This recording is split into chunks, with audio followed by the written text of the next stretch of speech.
좌우의 분들하고 인사하시죠. 예수제자 만드는 KPC 잘 오셨습니다.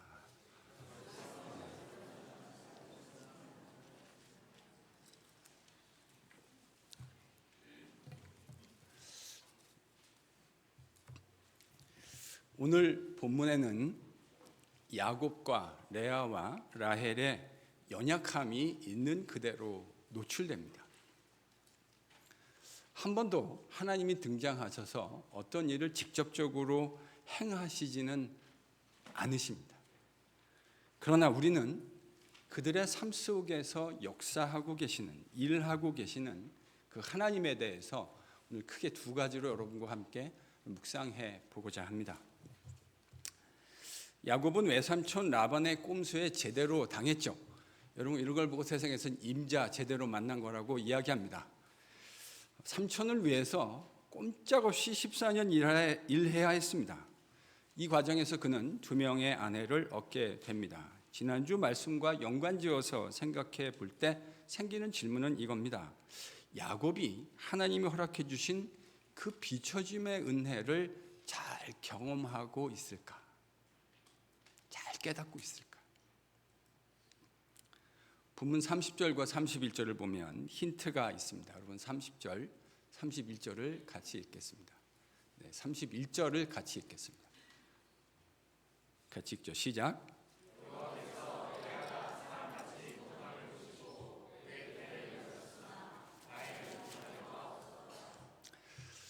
여러분 30절부터 보면 이렇게 되어 있습니다. 야곱이 레아보다 라헬을 더 사랑했다.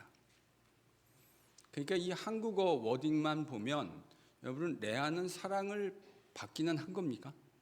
어떻게 생각하세요? 그 워딩을 그대로 읽으면 레아는 사랑 받은 겁니까? 안 받은 겁니까? 라헬보다는 덜 하긴 하지만 그래도 사랑을 받았다 이렇게 읽을 수 있는 여지가 있습니다. 그렇죠? 그런데 31절은 번역이 좀 약한 것 같아요. 제가 만약에 이 창세기 31절을 다시 번역한다면 이렇게 직역하겠습니다. 워딩이 실제로 그래요. 레아가 야곱의 미움을 받았다. 31절에. 이건 뭐 다르게 번역할 수 있는 여지가 없습니다. 레아가 야곱의 뭘 받았다고요? 미움을 받았대요. 그럼 왜 미움을 받았을까요? 레아를 볼 때마다 그 날밤이 생각이 나는 겁니다. 여러분, 이 레아의 동의 없이 이런 일들이 일어날 수 있었을까요? 레아는 다 알고 있었던 거잖아요. 그러니까 그걸 볼 때마다 야곱은 레아가 미워졌던 것 같습니다. 그러나 레아가 미워졌다라고 하는, 레아를 미워했다는 이 창세기 저자의 언급은 그 이후에 등장하는 야곱의 이야기를 통해서 아직도 야곱이 하나님이 기대하시는 충분한 성찰을 이루어내지는 못했다는 것을 드러냅니다. 삼촌의 꼼수에 당한 것이 화가 나는 일이라는 것, 이건 얼마든지 이해해 줄 수 있는 일이긴 하지만 그 속에서 야곱은 자신을 돌아보고 성찰하는 수준까지 나아가지는 못했던 것임에 틀림없습니다. 야곱과 유사한 성정을 가지고 있는 우리 같은 죄인들에게도 이런 성찰이 쉬운 일은 아닌 것 같습니다. 어려운 일을 겪을 때 그 일의 원인이 무엇일까? 그리고 이 일들 속에서 다른 사람, 타인들의 연약함이 무엇인가를 분석해내는 일은 그렇게 어려운 일은 아닌 것 같습니다. 그런데 그 속에서 내가 가지고 있는 과오들과 연약함을 성찰해내는 건 여러분 어떠신가요? 더 어려운 일입니다. 더 어려운 일입니다. 지금 야곱의 수준이 딱 그런 겁니다. 만일 야곱이 이때 라반의 모습에 비춰진 자신의 모습을 제대로 성찰해 볼 수 있었더라면 저는 오늘 본문에 등장하는 야곱의 이야기가 많이 다를 수 있었을 것이라 생각합니다. 그래서 저는 성숙한 사람을 재는 여러 가지 척도, 측정할 수 있는 방법이 있다고 생각하는데 그 중에 아주 중요한 현저한 하나가 자신을 돌아보는 성찰이라고 생각합니다. 제가 지금까지 하나님과 교제하면서 배운 여러 가지 지혜 중 하나는 어리석은 자들은 늘 남 탓하기 바쁘다는 겁니다. 어리석은 자들의 현저한 특징이 뭐라고요? 남 탓해요. 설교도 하잖아요. 그럼 이제 설교를 저는 어쨌든 열심히 준비해서 설교를 하는데 그 설교를 듣고 나서 이렇게 반응하는 성도들을 제가 적지 않게 봤어요. 이 설교를 김 집사가 들었어야 되는데.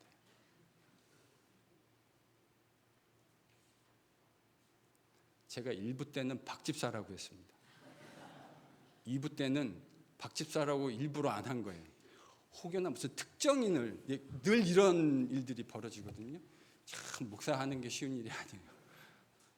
저는 특정인을 생각하고 있지 않아요. 이 설교를 아무개 이 집사가 들어야 되는데. 여러분들 그거 아세요? 여러분이 바꿀 수 없는 이 집사, 박 집사, 김 집사 걱정하시다가 정작 바꿀 수 있는 여러분은 놓치고 계시다는 사실을 알고 계십니까? 하나님은 그 이 집사, 김 집사, 박 집사가 변하는 것 당연히 관심이 있으시겠지만 하나님은 여러분이 변하시는 거에 지대한 관심을 가지고 계십니다. 그러니까요, 자꾸 하나님의 말씀을 타인의 관점에서 보려고 하지 마세요. 누구의 관점에서 읽어내셔야 되죠? 나에게 하시는 하나님의 말씀. 그래서 지혜로운 사람들은요, 그런 부분들이 생각이 안 나는 건 아니에요. 그런 정도 생각할 수 있고 판단할 수 있어요. 그런데 그 속에서 그 일들을 자기를 성찰할 수 있는 기회로 삼습니다. 자기를 성찰하니까요, 변화가 일어나고 성숙이 이루어지게 됩니다. 사랑하는 성도 여러분, 말씀 속에서 다른 사람들이 아닌 여러분과 제 자신을 성찰해 볼 수 있는 귀한 은혜가 임하기를 축원합니다. 하나님이 저와 여러분에게 관심이 있으세요. 그 은혜가 저와 여러분에게 임할 수 있기를 바랍니다. 야곱은요, 라헬을 통해서 자녀를 원했을 겁니다. 근데 하나님은 무슨 이유에선가 라헬이 아니라 레아를 통해서 자녀를 주십니다. 이 이유는 저희가 좀 더 묵상해 보도록 하겠습니다.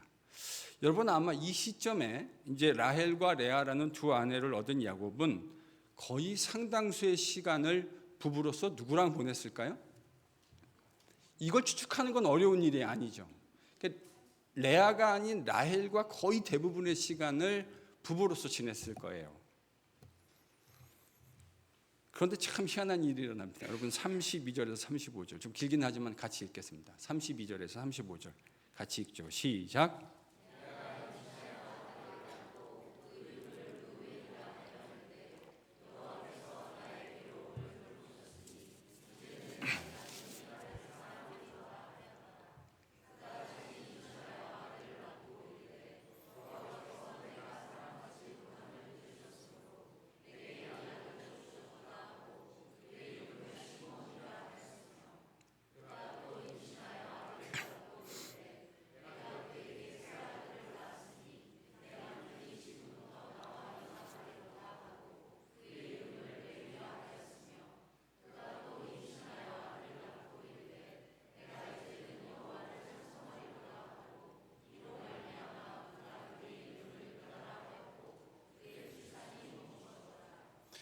여러분 참 희한한 일이 벌어집니다.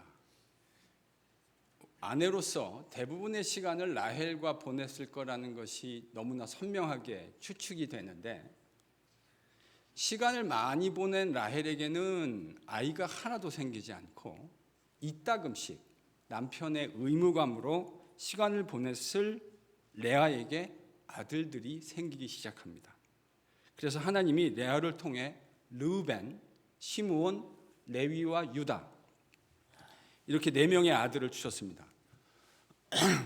자기보다 상대적으로 훨씬 적은 시간을 보낸 남편과 시간을 보냈던 언니에게는 아이가 생기고 자신에게는 아이가 생기지 않자 라헬은 그의 언니를 급기야 이제 시기하기 시작합니다. 불같은 질투가 시작된 거죠. 그리고는 남편에게 생떼를 쓰기 시작하는데 여러분 1절을 같이 읽겠습니다. 같이 읽습니다. 시작.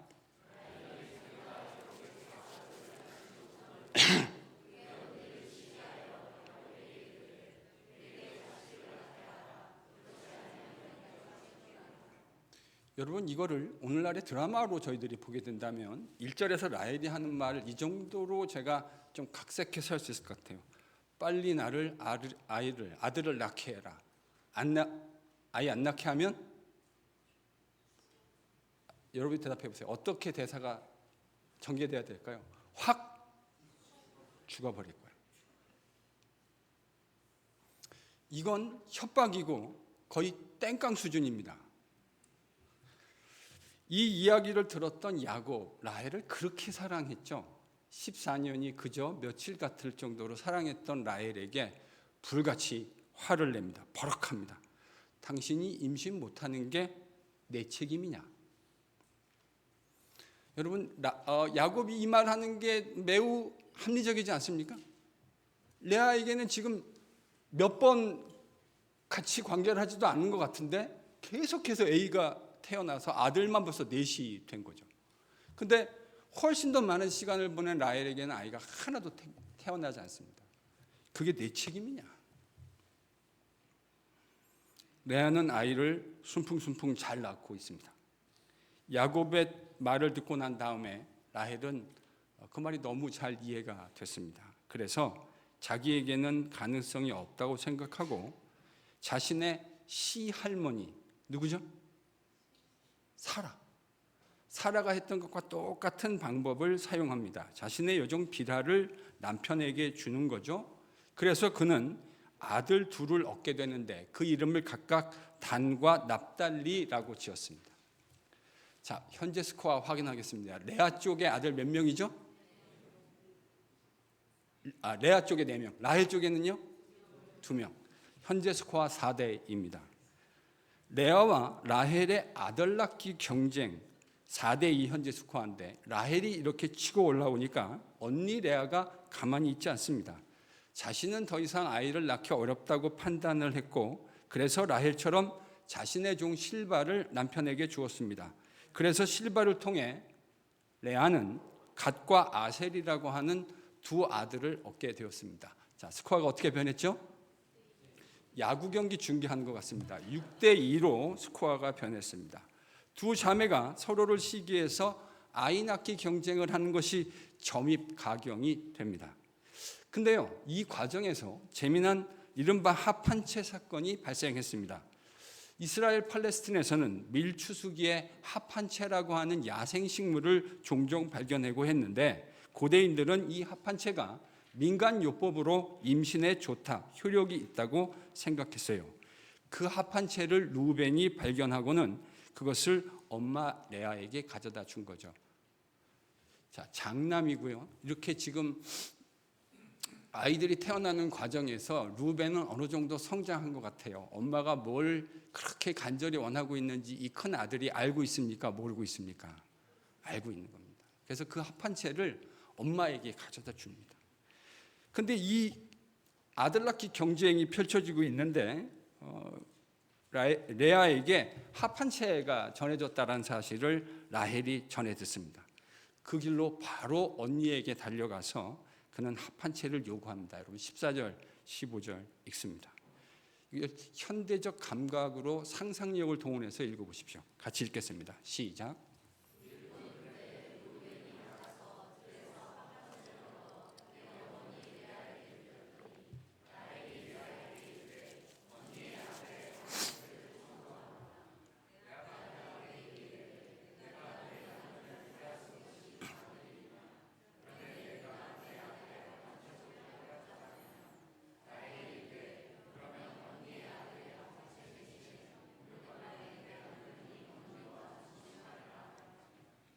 성경에는 없지만 사실은 리얼리스틱하게 읽으면 저는 레아가 이렇게 말을 시작했을 것 같아요. 이 양심 없는 인간아,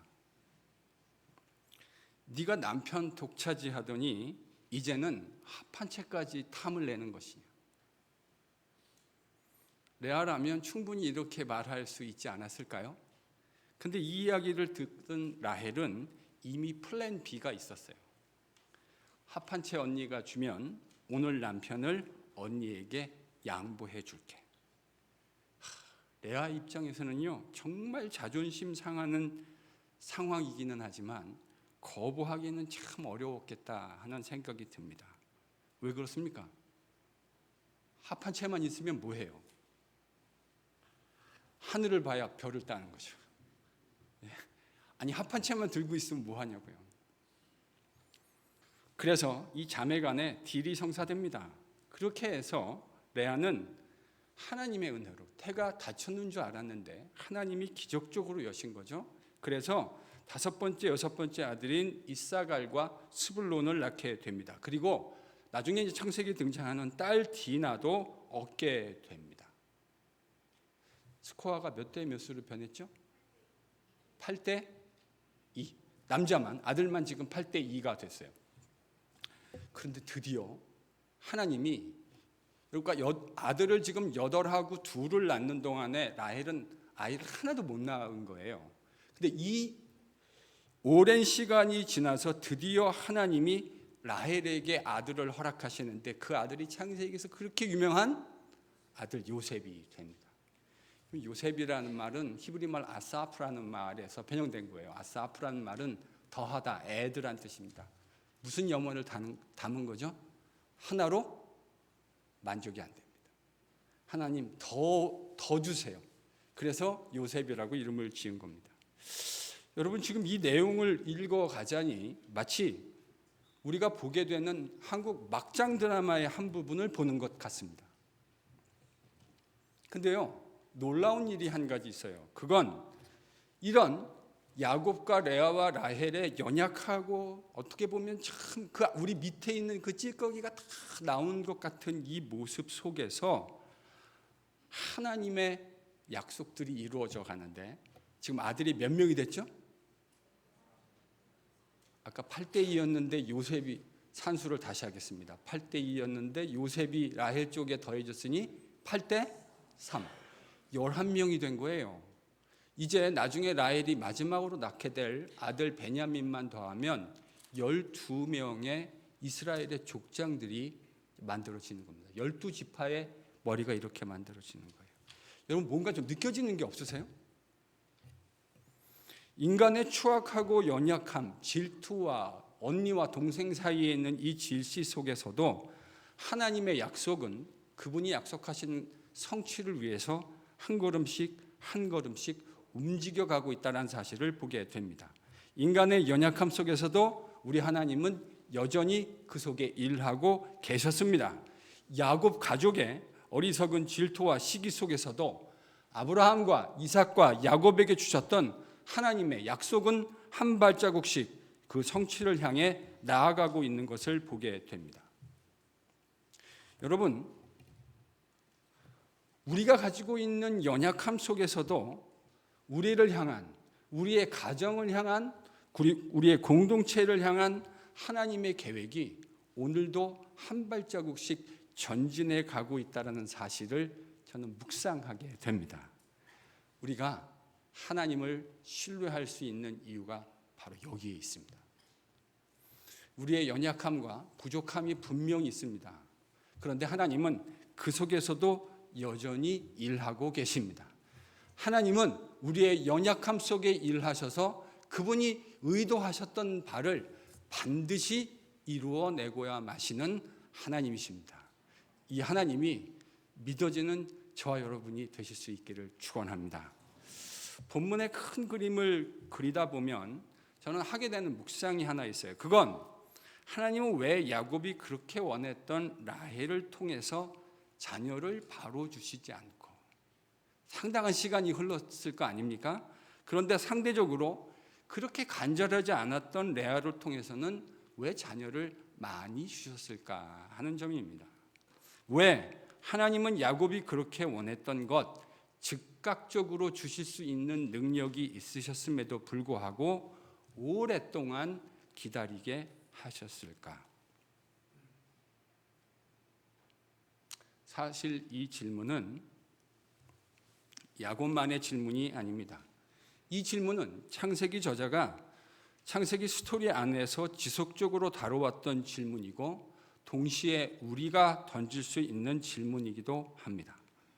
여러분, 아브라함도 하나님께 약속을 받고 그 약속이 이루어지기까지 25년이라는 세월을 기다려야 했습니다.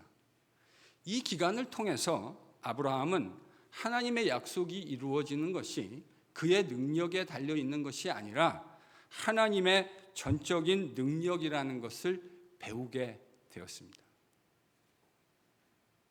100세, 90세가 된 노인에게 아이가 태어난다는 것, 그건 인간의 능력으로는 도무지 할 수 있는 일이 아니었습니다. 이삭도 다르지 않습니다. 그도 에서와 야곱을 낳기까지 총 몇 년을 기다렸죠? 20년이요. 하나님의 약속을 받고 그 약속이 이루어지기까지 자그마치 20년이라는 작지 않은 시간을 기다려야 했습니다.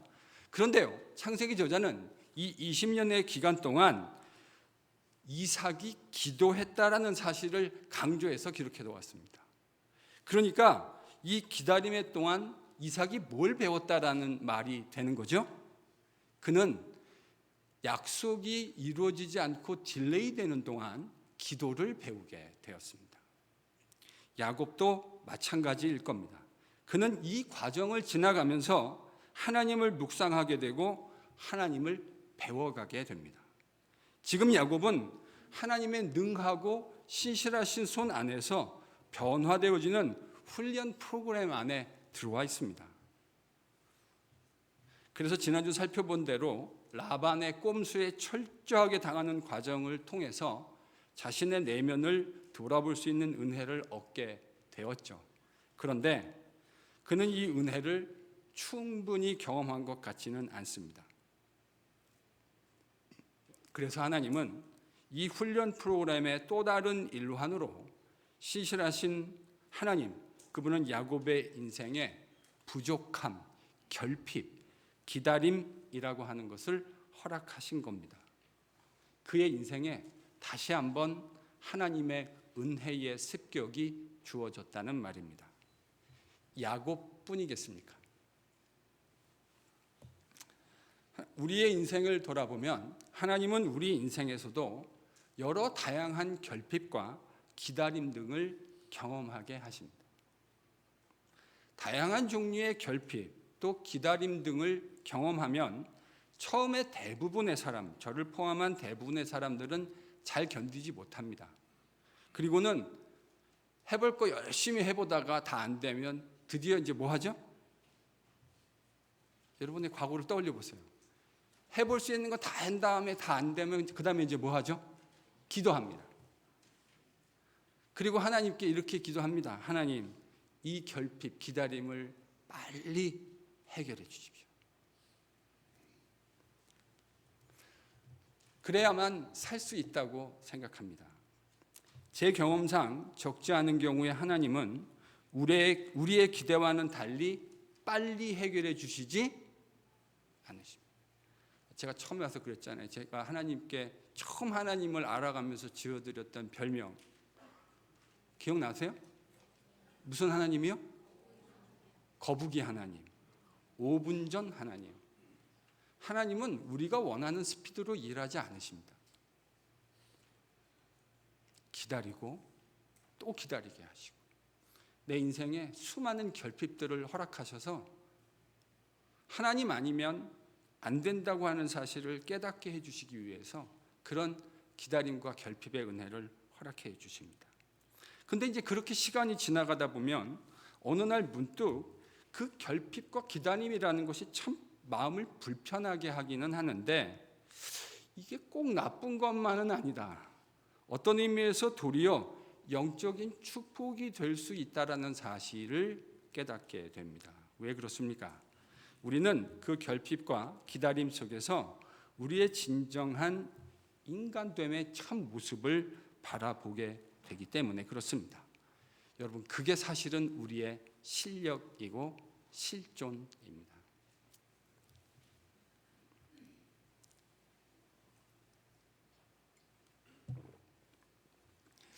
제가 인생을 살아가면서 저 사람은 도대체 무슨 결핍이 있을까? 뭐가 부족한 게 있을까 싶은 사람들을 털어본 일이 있습니다. 여러분 어떠세요? 그런 분들 인생에서 보신 일이 있으실까요? 물론 겉보기와는 달리 그들의 삶 속에서도 분명한 갈증과 결핍이 있을 겁니다. 틀림없이 그렇습니다. 그런데 적어도 외형으로 볼 때 저 사람에게 뭐가 아쉬운 일이 있을까 싶은 사람들이 있어요. 근데 제가 이제 그런 분들을 잘 면밀히 관찰해 보니까 그분들에게 특징이 하나 있더라고요. 그건 뭐냐면 자기가 하나님이라도 된 줄 착각하고 살아가는 모습, 그렇게 살고 있더라고요. 그러면서 제가 이런 생각했어요. 저 사람이 가지고 있는 것들이 복이 아니고 어떤 의미에서는 독이 될 수 있겠구나. 자기가 얼마나 연약한지를 알아야 하나님을 만나고 그분을 경험하게 되는데 자기가 모든 걸 다 가진 것처럼 생각하니 하나도 아쉬울 것이 없고, 그러니 하나님 만날 수 있는 기회 자체를 부여받기 참 어려운 그런 제가 볼 때 참 안 됐다 싶은 그 생각을 하게 됩니다. 그가 가지고 있는 것이 자신의 참된 실존을 볼 수 없도록 만드는 방해물이 되는 것을 봅니다. 반대로요, 저는 지금까지 하나님의 신실한 종들, 하나님 앞에 쓰임받고 있는 참 귀한 분들과 교제를 해오면서 하나님께서 그분들의 삶 속에도 여러 다양한 결핍과 기다림을 허락하셨다는 사실을 깨닫게 되었습니다. 예외가 없어요. 하나님이 사랑하시는 귀한 주의 백성들의 삶 속에 여러 가지 다양한 결핍과 기다림이 있다는 사실을 보게 되었어요. 그러한 결핍과 기다림이 있어야 하나님의 신실한 손 안에서 하나님만을 의지하는 신실한 사람으로 변화되어 갈 수 있기 때문이라는 사실도 깨닫게 되었습니다. 그러니까 사랑하는 성도 여러분, 하나님이 내가 원하는 것을 원하는 타이밍에 덜어 허락해 주시는 것도 틀림없는 하나님의 은혜이겠지만, 하나님이 내가 간절히 원하는 것을 때로 주시지 않고 결핍 속에 오래 기다리게 하는 것도 어떤 의미에서 더 큰 은혜라고 하는 생각을, 이 시각을 갖는 저와 여러분이 될 수 있기를 축복합니다. 하나님이요, 우리가 원하는 타이밍에 내가 원하는 것을 주시기도 해요. 그것도 은혜입니다.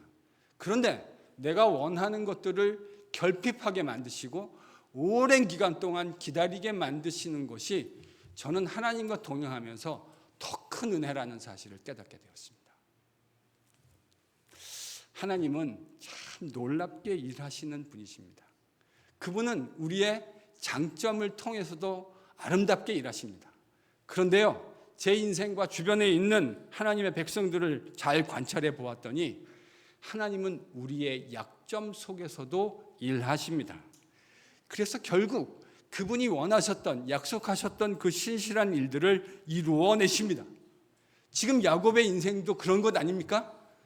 이 철부지야곱, 네 것도 내 거요, 내 것도 내 거라고 하는 이런 생각을 가지고 살아가는, 어떻게 해서든지 축복만 받아내면 나는 잘 살 수 있다고 생각하는 이 철부지야곱을 하나님은 하나님의 손에서 이스라엘로 바꾸어 내십니다.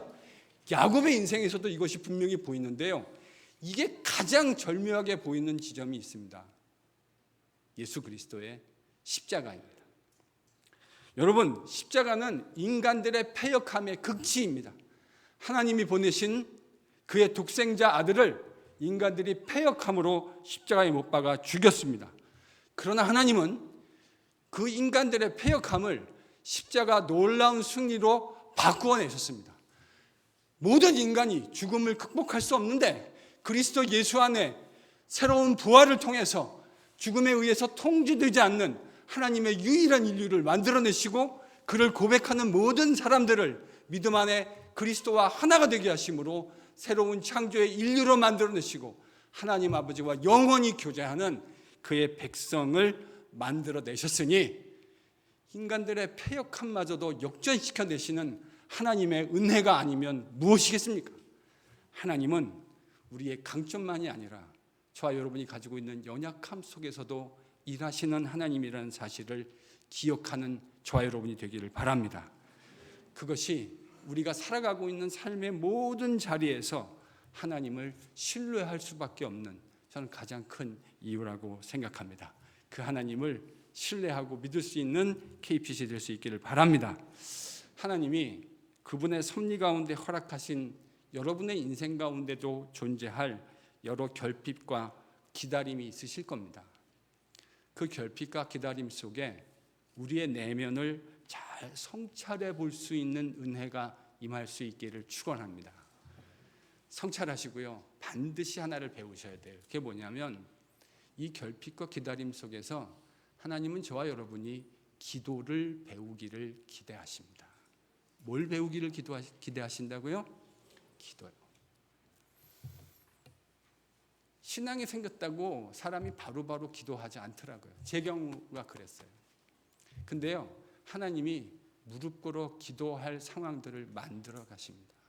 그래서 저는요, 제 인생에도 결핍과 기다림의 시간들이 주어지면 하나님이 나더러 더 기도하라고, 나를 만나러 무릎 꿇고 기도의 골방으로 나아오라고 말씀하시는구나 라고 해석합니다. 여러분이 경험하시는 결핍과 기다림이 있으실 겁니다. 그 시간에 반드시 뭘 배우셔야 한다고요? 기도를 배우셔야 합니다. 자신의 자식들의, 자녀들의 탄식 소리를 듣고 계시는 하나님을 기도를 통해 경험하는 이 일들을 배우셔야 돼요. 그리고 그 속에서 우리의 기도를 들으실 뿐 아니라 그 들으신 대로 우리에게 선하게 그분의 타이밍에 역사해 주시는 신실한 하나님을 경험하셔야 합니다. 여러분, 그래야 신앙이 쑥쑥쑥쑥 자라기 시작하는 거예요. 하나님을 향한 믿음과 신뢰가 만들어지기 시작하는 거예요. 하나님이 여러분을 결핍과 기다림의 시간에 두셨거든 어떤 일이든 어떤 상황이든 관계없이 그 속에서 우리의 있는 그대로의 실력과 실존을 바라볼 수 있는 저와 여러분이 될 수 있기를 축원합니다. 그리고 기도를 통해 주님을 만나십시오. 그 신실하신 하나님, 우리의 기도를 지금도 듣고 응답해 주시기를 간절히 원하시는 그 하나님을 다 만남으로 말미암아 우리 구원의 진정한 목적, 살아계신 우리 구주 예수 그리스도와 살아계신 그 하나님과 함께 삼위 하나님과 아름다운 교제를 모두 다 누려가는 KPC의 복된 성도들 되실 수 있기를 그리스도 예수의 이름으로 간절히 축원합니다.